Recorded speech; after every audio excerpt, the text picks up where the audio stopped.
tense in the middle of a sentence, paragraph, or a story, you will confuse everybody that way.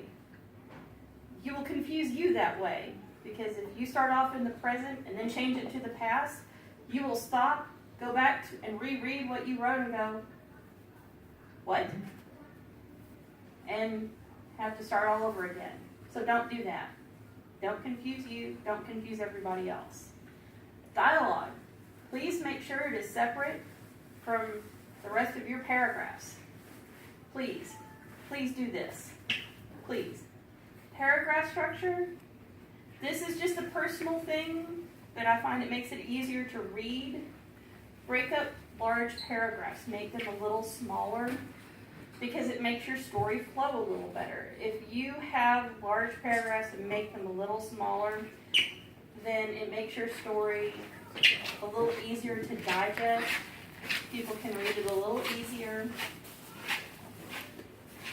And it makes it so that for people who can't necessarily read an entire fan fiction story in one session, they can come to a stopping point and go, okay, I can stop here and then pick up where they left off. And spelling. For the love of God, do not, under any circumstances, use text speak. If you start a sentence with law, you are a horrible person. Do not use you, the letter for you, Y-O-U. Do not use you are for your, or the letter B and the number 4 for before. You're writing in bingo at that point and not English. We don't speak bingo, we speak English. Please don't do that. I got second place Please, and I got these. please don't do that. That's Can you just guys watch terrible, camera screen terrible, so I terrible can get thing to more? do.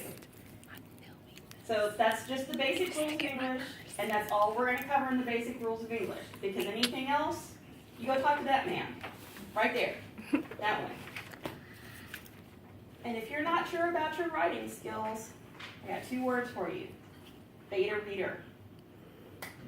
Basically, a beta reader is a friend who you trust that can read your story and tell you the truth. Who can read what you write and go, hey, this is really good. I think maybe you want to move this here. Maybe this is a little choppy. Maybe this doesn't flow quite as well.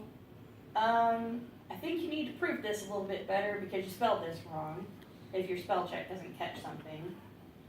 Or who knows the fandom as well as you and go, you know that's wrong, right?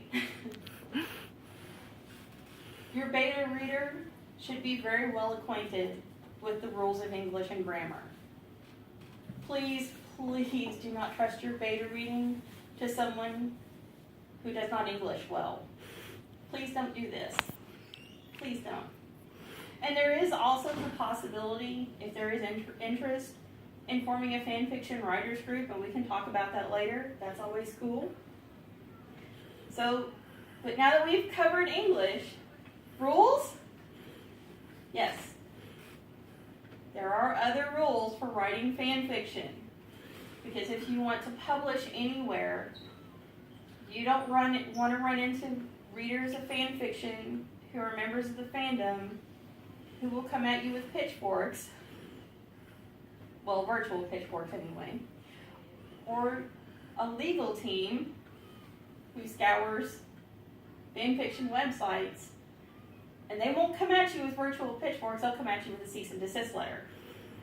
So there are still rules. But rules? Yeah, rules. And says she is having none of your sass today. We'll just, right there, says she is just having none of that. I just smacked him upside the head with a handkerchief.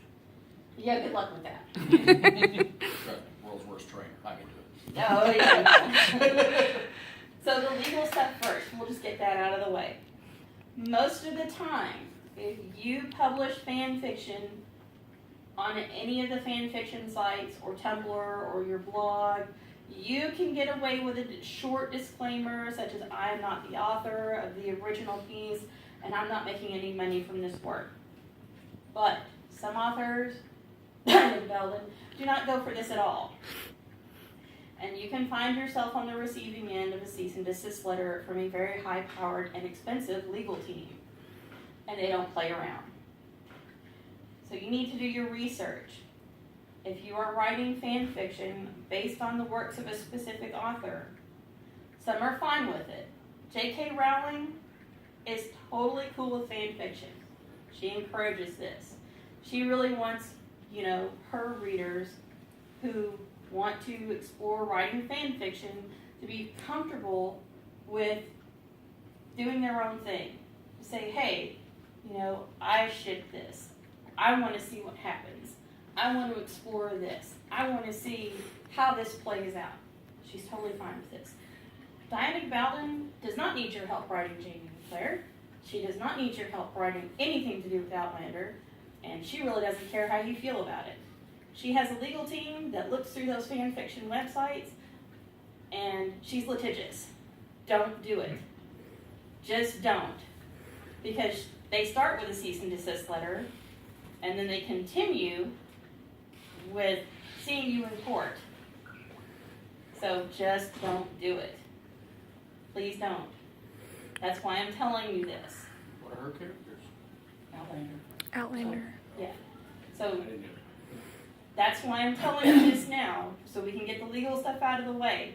Because some authors are very, very much like this. They will see you in court. So it's better if you just skip that altogether and go, hey, I'm going to move on to somebody else who encourages this, who really wants you to be creative. So, that being said, now that we've moved on from the basic rules of English and we've had our legal disclaimer, the first rule of fan fiction is not nobody talks about writing fan fiction. Right. This is not Fight Club. First rule of fan fiction, no out of character. Your character or characters that you have chosen to write about are people. Please, this is a perspective. They're people. They have thoughts, they have feelings.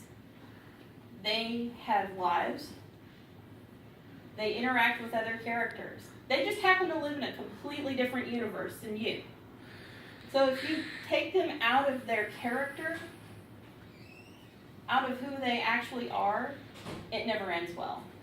Character development, where you take who they are and you kind of play with it and add to it, with who they are, within who they are, that framework of who they are, is great.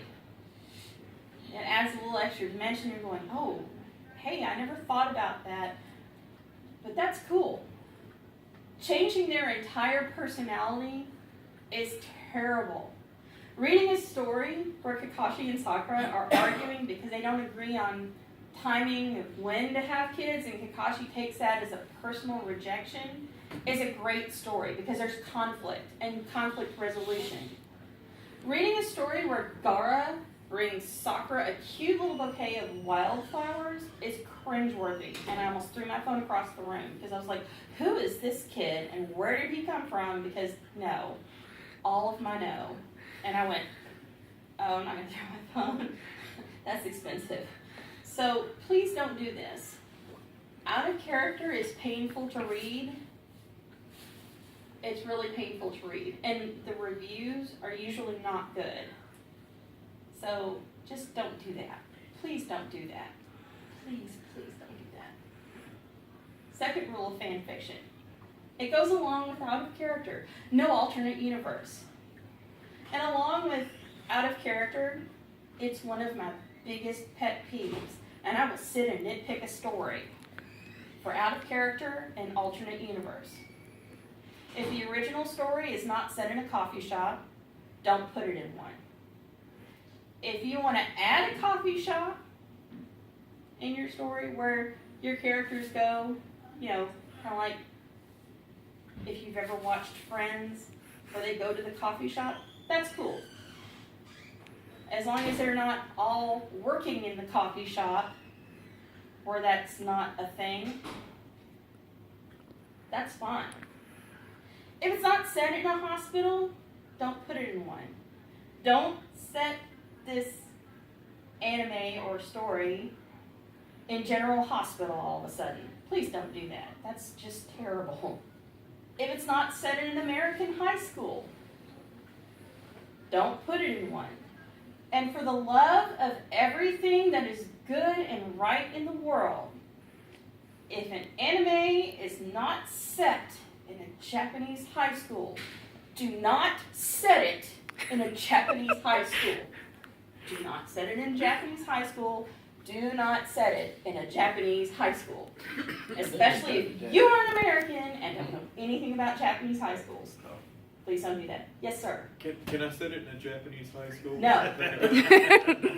Because I will look for you and I will find you. I don't know who you are, but I have a very special set of skills. I will find you and I will write a scathing review. No, not that. Seriously. Don't do that. Because if I don't find you, Sakura will. Got my Pikachu ready. And the third rule of fan fiction: no Mary Sues. Mary Sue is a common pitfall. So many people do the Mary Sue. She's a character inserted into the fan fiction by the author. And really, Mary Sue is the author. And Mary Sue is perfect. She's perfect. Oh, she's perfect. She's beautiful. She's smart. She's funny. She's fabulous all the way around. And of course, the author's favorite character from the fandom just happens to fall in love with Mary Sue. And she always saves the day. Isn't that convenient? And it's perfect. And it's a Deus Ex Machina. And it's lazy writing. Stop doing that. I have Stop absolutely it. no Mary Sues in any of my stories. Good. Literally. Good. In fact, it's usually on the opposite side. Good. Because Mary Sue is terrible and it's lazy writing. It's really lazy writing because there's no room for story development. There's no room for character development. Original characters are fine. Mary Sue is not. It's just terrible.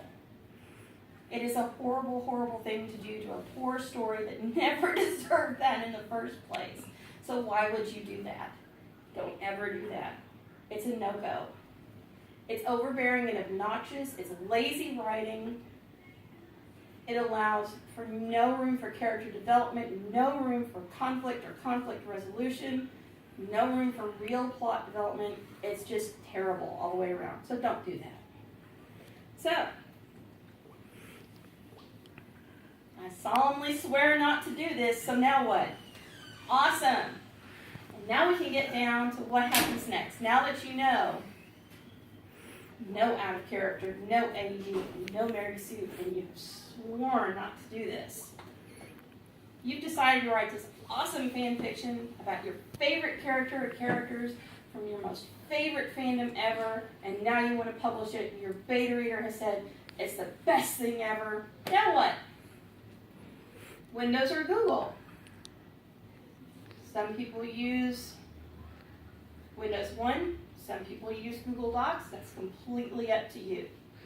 It's a preference, it's a personal preference. I use Google Docs because it's much easier to share. I can share via email with friends that live everywhere around the world. And I have people that live across the country who beta read for me. So if you want to form a fan fiction writers group, it's easier if you share it via Google Docs, which you can download for free. That's the other thing, it's free, and I'm cheap. So, let's get down to brass tacks here. You can open it up via email, and people can put comments in. You don't have to worry about having a physical meeting place once a week. And as far as the actual writing process goes with formatting and such, they're the same. So there's no real style difference there. It's just a matter of personal preference. It's completely up to you. And now, where can you publish? There are many, many fan fiction sites. I have a couple of stories published on fanfiction.net. There's Archive of Our Own. There's WordPress and other blogging sites. You can publish on Tumblr. There's a lot of people that do that. It just depends on where you're comfortable publishing. If you publish on fanfiction.net or Archive of Our Own or Tumblr, people can comment. They can leave reviews. So it's just whatever you're comfortable with. And now here's the painful part. What happens if you get a bad review? Hey, it happens. And I know from personal experience that this is your baby. This is, you have sweated over this. You have slaved over this. You have poured your heart into this. You have edited. You have, put yourself out there. Even if you're relatively anonymous and somebody has left you a bad review.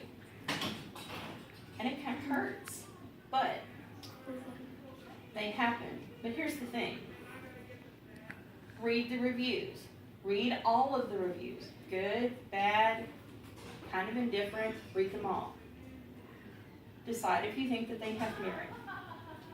If those bad reviews have some merit, once you've reread your story, take it down, edit it, put it back up.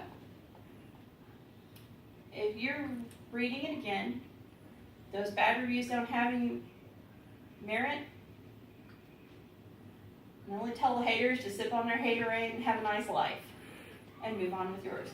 Don't let them define you. You define you.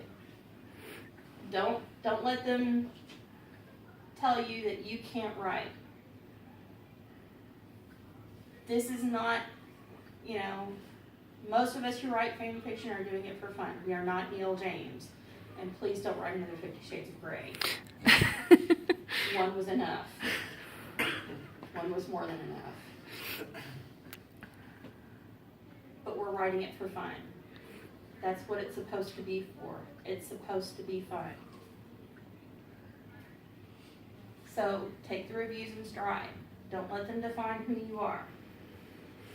So, really, just remember, it's okay.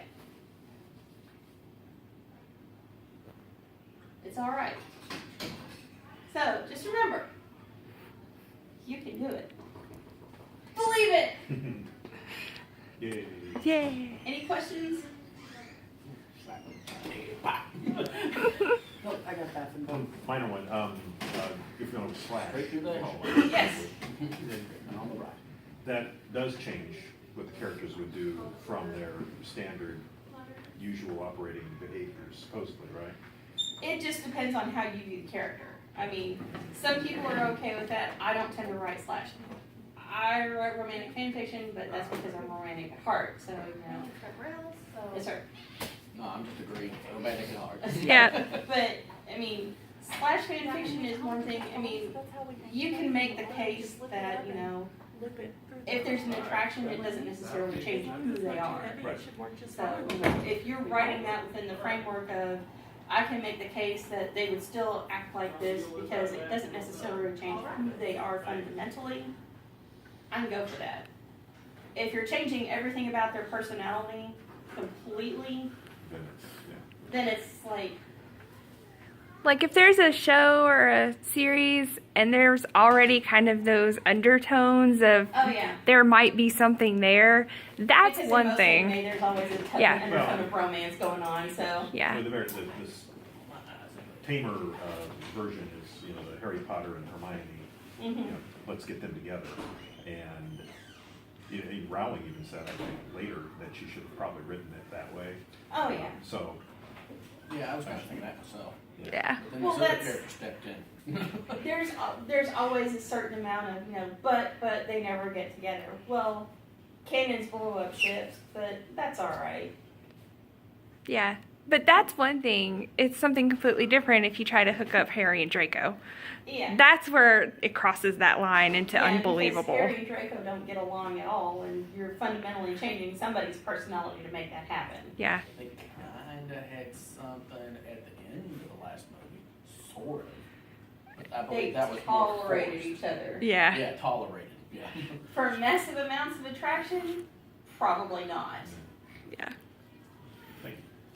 Absolutely. What about, if you take a genre, or one of the storylines, Mhm. but you create an entire OC cast of your own, like what I always do. I create my own OC cast, but it's within the same universe and a possible run-in. And I do mean possible, not constant. If you're creating your own characters within that universe, they're your characters. You can do whatever you want to with them. All right. Yep.